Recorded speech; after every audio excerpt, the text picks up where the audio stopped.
అందరికీ నమస్తే. నా పేరు Sai Ganesh, ABP state executive member. ఈరోజు రాష్ట్ర వ్యాప్తంగా అఖిల భారతీయ విద్యార్థి పరిషత్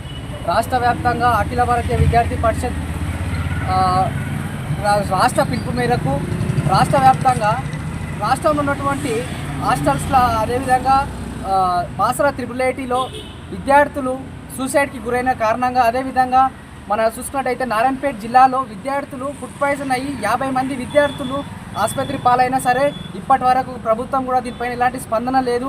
దానిపైననే ఈరోజు నిరసనగా శాంతియుతంగా నిరసన తెలుపుదామని చెప్పి అఖిల భారతీయ విద్యార్థి పరిషత్ ఏ ఒక్క రోజు కూడా వెనుక కడిగేసే ప్రసక్తే ఉండదని చెప్పి ఈ సందర్భంగా తెలియజేస్తున్నా. రాష్ట్ర వ్యాప్తంగా ఎక్కడ కూడా ఏం అన్యాయం జరిగినా అఖిల భారతీయ విద్యార్థి పరిషత్ ముందు ఉంటుంది.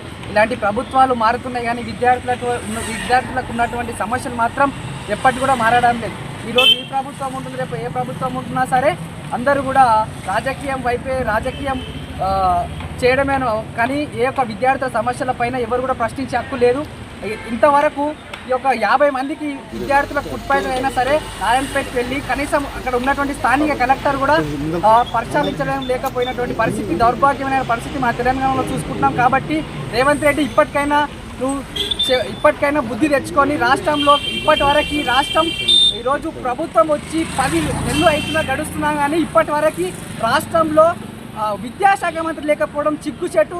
రేవంత్ రెడ్డి ఖబర్దార్, ఇప్పటికైనా తెలివి తెచ్చుకొని ఈ యొక్క రాష్ట్రంకి విద్యాశాఖ మంత్రి నిర్వహించు. ఈరోజు మహబూబ్ నగర్ వచ్చినావు కాబట్టి అన్ని శాఖలకి వార్నింగ్లు ఇచ్చి విద్యార్థులను అక్రమంగా అరెస్టులు చేస్తే మా యొక్క ఉద్యమాన్ని ఆపలేవు. ఇదే పరిగి గడ్డ మీద రానున్న రోజుల్లో అదేవిధంగా పరిగి ఉన్నటువంటి ఎంఆర్ ఆఫీస్ అదేవిధంగా ఉన్నటువంటి కలెక్టర్ ఆఫీస్ బద్దలు కొట్టదామని చెప్పి సందర్భంగా తెలియజేస్తున్నా. అదేవిధంగా పెద్ద ఎత్తున ఏబీపీ తలుచుకుంటే కలెక్టర్ రేటు ఉన్నటువంటి సెక్రటరేటు కలెక్టరేటు అన్ని గేట్లను బద్దలు కొట్టి ఈ యొక్క అఖిల భారతీయ విద్యార్థి పరిషత్ గద్ద దింపే అవకాశం మీకు తెచ్చుకోకు. కాబట్టి ఇప్పటికైనా బుద్ధి తెచ్చుకొని రాష్ట్రంలో విద్యాశాఖ మంత్రిని ఇప్పటికైనా నిర్ణయించి విద్యార్థులకు ఉన్నటువంటి సమస్యలు సాల్వ్ చేయాలని చెప్పి సందర్భంగా తెలియజేస్తున్నా. జై బోలో భారత్ మాతాకి జై.